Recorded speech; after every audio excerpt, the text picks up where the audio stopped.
అనే ఒక అవగాహన కూడా కుదిరింది రెండు పార్టీల మధ్యలో. కాబట్టి ఇక్కడ దాదాపుగా కాంగ్రెస్ వైపు వెళ్ళటం అనేది ఖాయంగా కనిపిస్తోంది సచిన్. ఆల్ రైట్, మిన్నట్టుగా బహుశా ఆకర్షించే ప్రయత్నాలు ఏమైనా జరగచ్చేమో నిజామాబాద్కి సంబంధించి. ఇక్కడి నుంచి నల్గొండ వెళ్ళే ప్రయత్నం చేద్దాం. నల్గొండలో ఏంటి పరిస్థితి? ఓవరాల్గా పిక్చర్ చూసినప్పుడు మొత్తం 48 డివిజన్లో కాంగ్రెస్ ఇక్కడ దాదాపుగా క్లీన్ స్వీప్ చేయబోతోంది. దాదాపుగా కాదు, క్లీన్ స్వీప్ చేయబోతుంది అయితే అర్థమవుతున్నమాట. బీఆర్ఎస్ 8 నుంచి 10 స్థానాలు, కాంగ్రెస్ 30 నుంచి 32, బీజేపీ 0 నుంచి 4, ఎంఐఎం 0 నుంచి 2, ఇతరులు 0. సో ఇక్కడి నుంచి నెక్స్ట్ కార్పొరేషన్కి వెళ్ళే ప్రయత్నం చేద్దాం. Moving on to the next, Kothagudem corporation దగ్గర అక్కడ పిక్చర్, ఓవరాల్ పిక్చర్ గురించి మాట్లాడుకున్నప్పుడు ఇక్కడ 60 డివిజన్లలో కాంగ్రెస్ 33 నుంచి 35, బీఆర్ఎస్ 10 నుంచి 11, సిపిఎం 0 నుంచి 1, సిపిఐ 8 నుంచి 10, ఇతరులు 0 నుంచి 3 స్థానాలను దక్కించుకునే అవకాశం ఉందని చెప్పి ఆర్టీవీ సర్వేలో బయటపడుతున్నమాట. అండ్ ఇక్కడ నుంచి కొత్తగూడెం నుంచి నెక్స్ట్ మహబూబ్ నగర్ గురించి మాట్లాడుకునే ప్రయత్నం చేద్దాం. Moving on to the Mahabubnagar corporation, మొత్తం 60 డివిజన్లలో కాంగ్రెస్ 30 నుంచి 35, బీఆర్ఎస్ 10 నుంచి 12, బీజేపీ 7 నుంచి 8, అలాగే ఎంఐఎం 1 నుంచి 3, ఇతరులు 1 నుంచి 2. అంటే ఇక్కడ కూడా క్లియర్ కట్గా మోడీ గారు చెప్పినట్టుగా మహబూబ్ నగర్లో కాంగ్రెస్ పూర్తిగా ఆధిపత్యాన్ని కనిపించబోతుందని చెప్పి. సో ఓవరాల్గా మాట్లాడుతున్న ఇక్కడ ఒక విషయం మనం గమనించాలి, చాలా స్పష్టంగా కనిపిస్తుంది.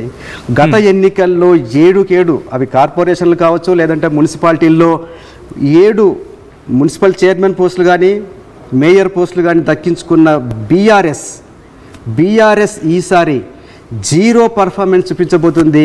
అంటే డివిజన్లు అయితే గెలుచుకుంటుంది కానీ ఈసారి బీఆర్ఎస్ మేయర్ పీఠాన్ని గెలుచుకునే అవకాశం ఎక్కడా కనిపించట్లేదు. ఇది ఒకసారి మీరు గుర్తు చేసుకోండి. లాస్ట్ లోక్సభ ఎన్నికల్లో కూడా మొత్తం 17 స్థానాలకు గాను 8 కాంగ్రెస్, 8 బీజేపీ, 1 ఎంఐఎం గెలిచాయి. ఆ టైంలో కూడా బీఆర్ఎస్ 0 సీట్లు మాత్రమే గెలుచుకుంది. పర్ఫార్మెన్స్ 0గా అని చెప్పుకోవాలి.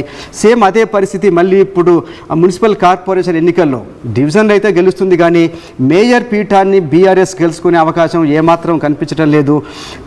నెమ్మదిగా చూస్తే ఒకసారి మనం ఒక 2 నెలల క్రితమే సర్పంచ్ ఎన్నికలు జరిగాయి. సర్పంచ్ ఎన్నికల్లో కొంత బీఆర్ఎస్ తన బలాన్ని చూపించుకోగలిగింది.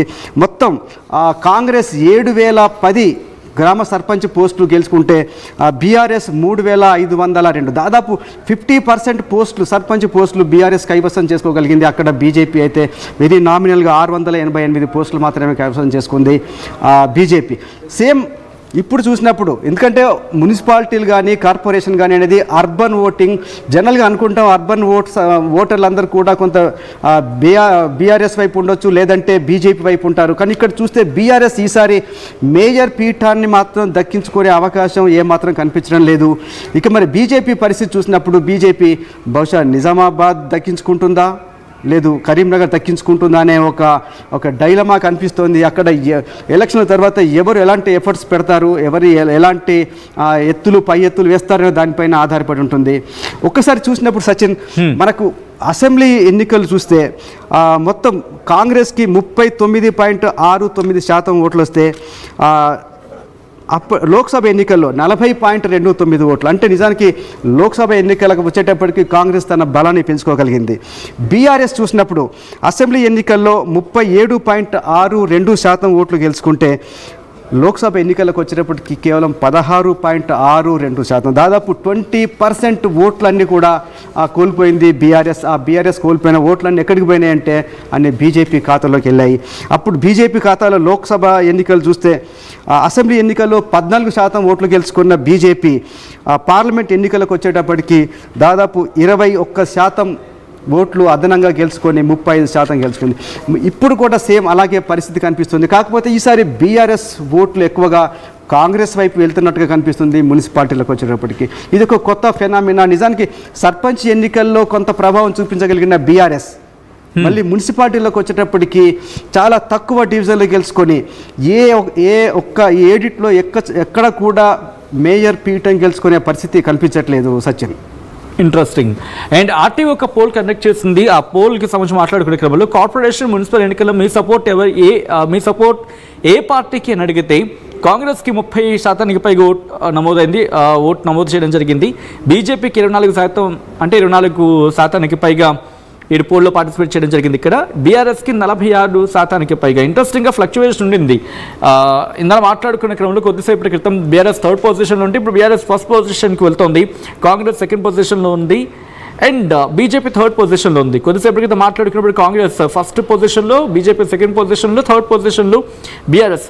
బహుశా మొత్తం ఇది ఓవరాల్ కాబట్టి అక్కడ పర్టికులర్గా మాట్లాడుకున్న సందర్భంలో అక్కడ కూడా ఆర్టీవీ సర్వే అక్కడ వాళ్ళ నాడిని పట్టి, అంటే ఇక్కడ వాళ్ళతో మాట్లాడి, వాళ్ళతో వివిధ వర్గాలతో మాట్లాడి వాళ్ళ నుంచి తీసుకున్న ఒపీనియన్తో పాటు ముందుంచే ప్రయత్నం చేస్తుంది. దాంతోపాటు అక్కడ క్యాండిడేట్స్కి ఉన్న బలాబలాలు ఏంటి, పార్టీకి ఉన్న బలాబలాలు ఏంటి, ఇవన్నీ కూడా అక్కడ వాళ్ళతో మాట్లాడి అక్కడి నుంచి తీసుకున్న సబ్జెక్ట్ని మేము అందించే ప్రయత్నం చేస్తుంది.